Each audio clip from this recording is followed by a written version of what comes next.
tidak diperkenankan jika MC itu nutup acara sebelum semua acara selesai. Alasannya apapun, ya. Sehingga bagaimana? Bapak Ibu hadirin tamu undangan yang berbahagia, acara selanjutnya adalah ceramah agama yang akan disampaikan oleh Al Mukarram Bapak Kiai Haji Anwar Zahid dari Bojonegoro. Berkenaan dengan pembacaan doa. Disilakan. Sudah. Ya, Anwar Zahid naik ke podium. Terus kemudian beliau menyampaikan materi, terus doa, baru MC-nya announce lagi. Nah, kalau orang dekat. Oke, khawatir orangnya hilang semua. Berarti nanti di sana harus ada strategi, harus ada teknisnya bagaimana. MC berarti tidak boleh lepas dari mikrofon. Panjenengan tidak boleh lepas dari mikrofon pada situasi-situasi seperti yang saya sampaikan tadi menjelang akhir acara. Maksudnya apa? Ketika di sana doa sudah selesai, berarti langsung bisa diambil alih oleh MC itu. Oke, baru kemudian MC itu announce lagi. Bapak Ibu hadirin yang berbahagia, dengan berakhirnya pembacaan doa, maka usai sudah seluruh rangkaian acara di malam hari ini. Terima kasih dan kami akhiri. Wallahul muwaffiq ila aqwamit thoriq. Wassalamualaikum warahmatullahi wabarakatuh. Jadi seperti itu ditutup sudah selesai. Ya, jadi tidak ada MC itu nutup sebelum acara selesai. Ada kasus begini, saya ketika masih pelatihan di Jambi waktu itu sudah agak lama, yang laki-laki matur, peserta laki-laki dipraktekkan di acara walimah Papunten Yai. Kasusnya sami, keburu bibar, keburu pulang, malah berkata diparingaken awal, kan ya itu. Masalahnya sama saran saya, pegang kendali mikrofon, saya gitu kan. Kalau dengan jauh dari mikrofon, otomatis akan ketinggalan begitu. Meskipun tidak ada kata ketinggalan, tidak ada kata ditinggal, karena sejatinya audien ini hanya bergerak, begitu kan? Tidak duduk di tempat. Meskipun panjenengan tutup di saat orang-orang itu bergerak, apa sih efeknya? Kan begitu. Tak mereka sambil berjalan pun juga mendengar suara kita, kan begitu. Dari 100 orang yang datang, yakin 10 orang di antara audiens itu pasti akan membalas salam dari MC. No problem sebenarnya, ya, nggak jadi soal. Solusinya tadi, kalau mau masih tetap dilihat, boleh langsung ambil alih mikrofonnya. Itu solusinya. Oke, baik. Oke, ini pengertian MC. Kemudian begini. Di MC itu ada namanya Undang-Undang Nomor 9 Tahun 2010 ngatur tentang apa? Ngatur tentang tempat, ngatur tentang taruh, ngatur tentang tahur. Tempat itu apa? Tempat adalah kata tempat. Tahun itu apa? Tahun itu kata upacara. Tahur itu apa? Tahur adalah kata penghormatan. Tata tempat dulu. Tata tempat bagi siapa? Kira-kira tempat bagi siapa, Ustazah? Peserta boleh, tamu khusus boleh. Tempat untuk sinten nggih, Ustazah? Ustaz? Undangan. Terus tempat bagi MC? Nah, secara otomatis tempat bagi MC lah itu menjadi prioritas. Maksudnya primun, maksudnya adalah MC itu ngapunten harus mempunyai tempat tersendiri. Maksudnya bagaimana? Kalau selama ini panjenengan mungkin tempatnya bisa saya misalnya. Aslinya kalau secara keilmuan, kalau mau diilmoni itu ada. Tempatnya di mana? Tempatnya MC itu adalah di sebelah kiri pimpinan. Paham betul? Ya, di sebelah kiri pimpinan. Jenengan kalau persani acara yang ada di kabupaten, urusan-urusan kenegaraan, acara-acara formal, level-level provinsi, level-level pusat, itu tidak akan pernah menemukan settingan tempat kayak panjenengan begini. Tidak akan pernah menjumpai. Pasti yang terjadi adalah semua undangan, siapapun itu duduknya sama seperti panjenengan, kecuali tempatnya ada di depan. Dan tidak ada model kayak gini, tidak ada. Apakah itu workshop, apakah itu pelatihan, apakah itu seminar, tidak akan dengan menjumpai model kayak begini. Pasti semuanya duduk menghadap ke depan. Itu sudah pasti. Ya, tapi ini kita hormati karena menjadi sebuah tradisi, kita duduk tinggi, tidak masalah. Ya.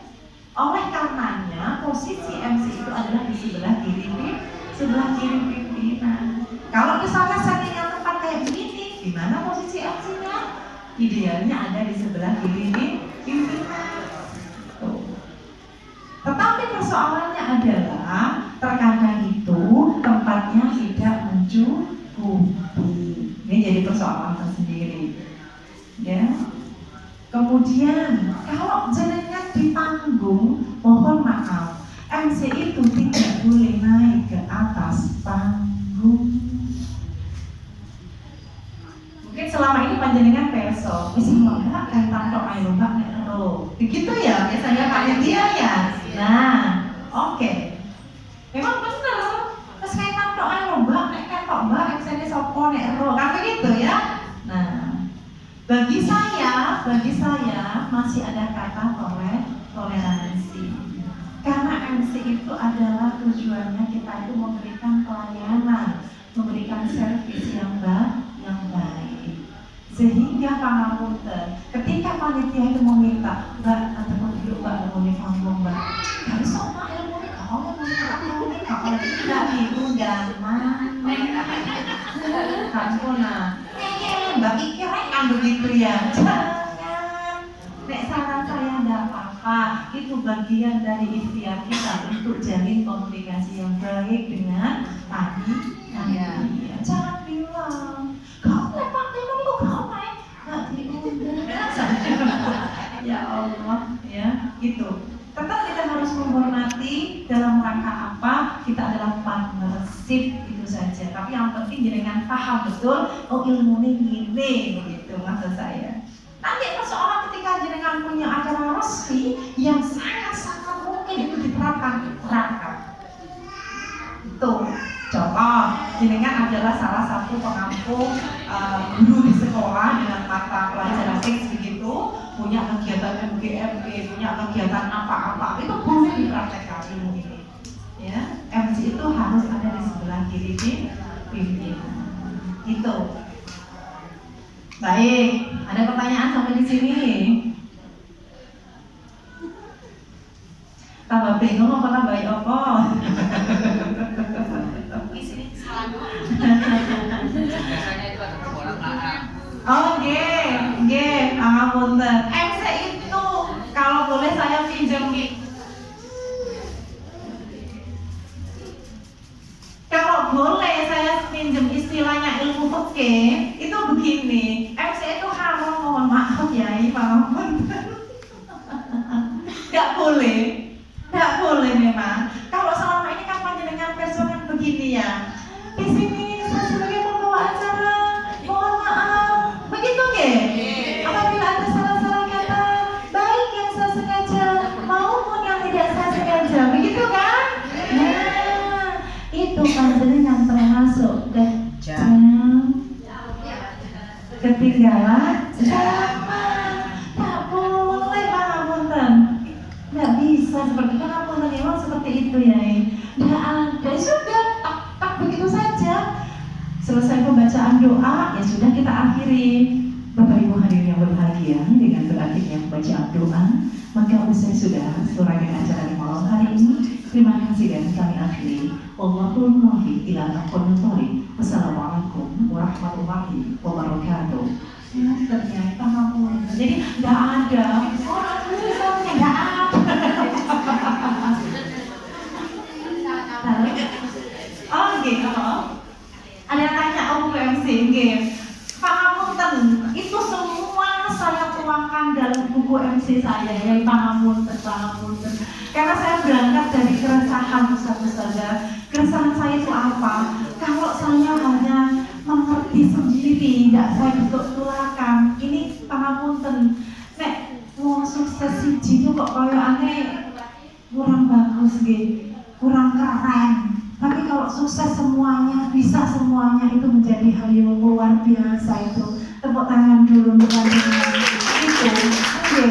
Jadi saya Pangapunten berangkat dari keresahan. Di tahun 2010 saya sudah terinisiasi.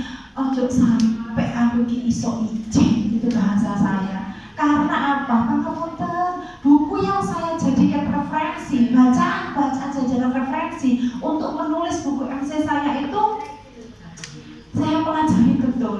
Ya Allah, ya ini ya gak bener. Jadi selama ini yang di luar sana itu kan panjenengan kalau Persami masih ada kata-kata menginjak kan begitu. Ya kan masih ada. Terus kemudian kata pertama-tama itu mesti enten loh. Ya Allah, buku yang saya baca itu banyak sekali. Ya kok kuat dong, kuat dong. Nah, sampai saya waktu itu kehilangan buku yang saya jadikan referensi bacaan saya itu ada 24 buku saya kehilangan. Waktu itu saya naik motor, nggak tahu kena polisi tidur, dulu polisi lek-lekannya belum nggak ngerti. Makanya itu ceblok, bukunya itu sudah nggak tahu rimbanya hilang. Saya kehilangan 24 buku waktu itu, tapi saya terus semangat. Sebelumnya setelah belum kehilangan buku itu, saya kehilangan laptop. Jadi di mobil itu dipecah kocone, dipundut laptopnya, waktu itu ada 14 disk. Jadi ngimpun, jadi penuh perjuangan Pak Ngapunten. Tapi saya tetap patah semangat. Saya terus mencoba, ya Allah Bismillah, saya harus memulai dari diri saya, kemudian saya berikan kepada teman-teman saya. Itu harapannya biar semoga semuanya jadi orang yang sukses. Itu harapan saya. Jadi nggak ada di buku saya kata pertama-tama itu nggak ada. Menginjak, tidak ada. Melangkah pada acara selanjutnya tidak ada. Ya, apalagi melangkah memasuki, ya kadang-kadang MC bilang memasuki acara selanjutnya tidak ada. Ya, itu tidak ada. So, dalam boten parang. Boten parang. Jadi mantan dilangkai dilebokno gak karuan ya. Itu boten parang. Jadi memang nggak boleh. Cukup kita menggunakan kata sambung yang leges dan itu sangat-sangat bagus. Bisa kata selanjutnya, bisa kata berikut, ya seperti itu. Bapak Ibu hadirin yang berbahagia, acara selanjutnya adalah misalnya begitu. Jadi bukan selanjutnya penginjak acara selanjutnya bilangnya penginjaknya langsung selanjutnya. Ya belum tadi. Suaranya lain. Oh ya, boten perkawis. Oke, perkawis suara, mohon maaf, urusan vokal itu bisa dilatih. Ya, dilatih. Biasa itu. Latihnya bagaimana? Saya dulu di usia berapa nih? 20-an, 1920-an saya dulu itu pernah ikut olah vokal. Olah vokal ini saya lakukan harus 1 kali tarik nafas berjalan dengan ketinggian miringnya itu 45 derajat, 1 kali ambil nafas dengan mengucapkan huruf vokal A. Ambil nafasnya stop, terus melakukan mendhuwur nanjak nggih saatnya suara sambil bunyi A. Dulu itu saya lakukan. Saya itu ngomongin ngomong. Ya, jadi saya itu jadi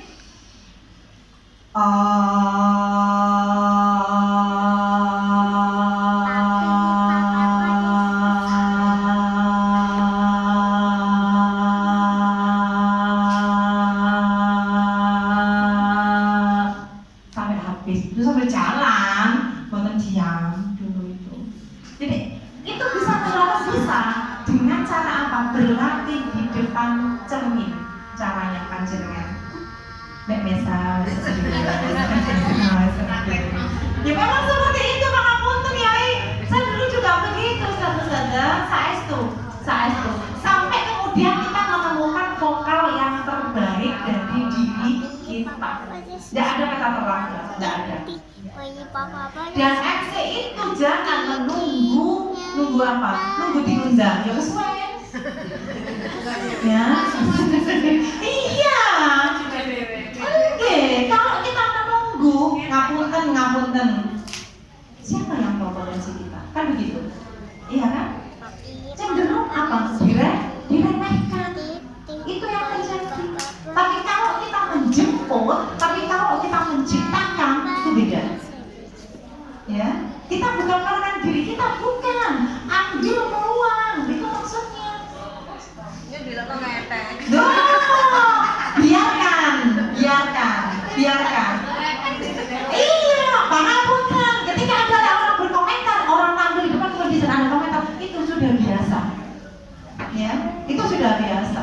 Kenapa kemudian mohon izin? Saya bisa melalui 1 tangga, 2 tangga, 3 tangga, 4 tangga, 6 tangga dan seterusnya. Itu pun saya seperti itu. Pak Ngapunten. Saya belajar dari cerita kata yang tuli. Di saat ada kompetisi diikuti oleh ratusan kata, hanya 1 kata yang berhasil sampai pada puncaknya. Yang satu bergelimpangan, satunya bergelimpangan, itu bergelimpangan. Hanya 1 kata yang sukses di sana. Ternyata apa kuncinya? Kata itu tuli. Artinya kata itu tidak mendengarkan ocehan, omongan orang lain. Dia fokus dengan tujuannya, dia fokus dengan tugasnya, dia fokus dengan targetnya. Itu baru keren. Ya, tepuk tangan untuk panjenengan. Itu bisa sukses panjenengan. Saestu. Kalau hari-hari kita hanya iseng dengan orang lain, eman Al-Quran kita, ya eman saestu. Jadi saran saya fokus gitu. Jemput peluang, jangan ngenteni, jangan menunggu. Terutama yang muda-muda juga.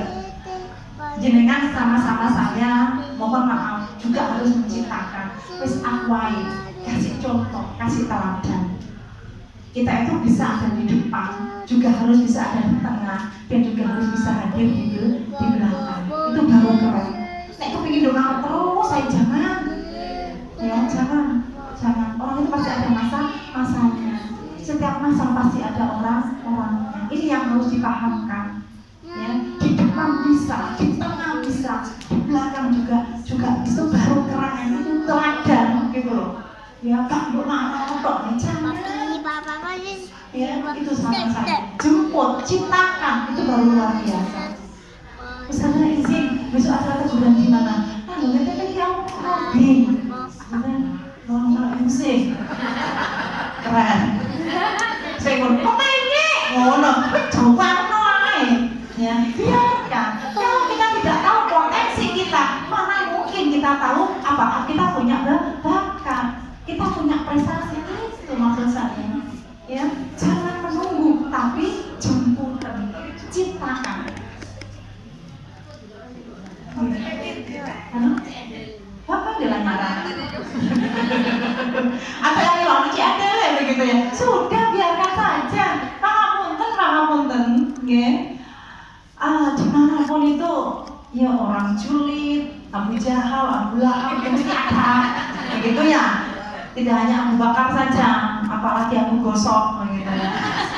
Ya sudah, saestu pangapunten. Ini kan harus kita lawan, saudara. Hal-hal seperti harus kita lawan. Kalau nggak begitu kita nggak akan pernah sukses gitu loh. Ini harus kita lawan dan harus kita ciptakan. Jangan menunggu peluang, tapi ciptakan peluang. Gitu. Jangan menunggu orang muda, tapi kita harus mampu menunjukkan siapa kita. Masih gak enak, gak apa.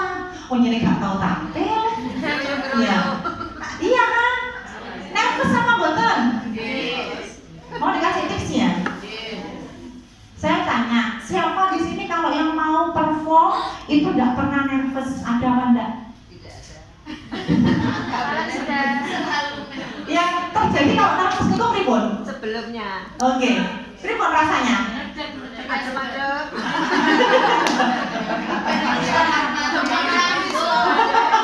Keringat dingin. Dedek. Suara juga. Terus? Oh, dedek boten mantun-mantun. Oke. Apa lagi? Ah, kudu pipis ya. Oke. Apa lagi? Ah? Geroyo. Apalagi coba yang terjadi? Mules kata nanti boten? Mules ya, mules. Apalagi? Keringat dingin. Tak jago-jago boten? Ya, artinya begini. Mohon maaf.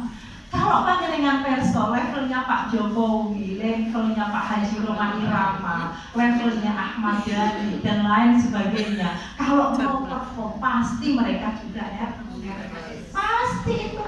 Tetapi yang membedakan adalah karena jam terbang beliau sudah sangat-sangat tinggi, sehingga nervousnya itu bagaimana ya tipis, karena sudah teruji, karena sudah sering tampil, karena sudah terbiasa. Beda dengan kita sehingga tahu MC blah. Nah, ya acara kono dikandani tanggal 5 tanggal 20 acara wis dipomo iki. Kok iso kok kabeh tak kira sapa yo tak. Sudah seperti itu. Pripun? Oh, ngaten. Nggih, enggak apa-apa. Pangapunten Ustaz-ustazah. Ketika panjenengan MC dia sinapun juga harus panjenengan terapkan. Halo? Oh, terlalu aktif.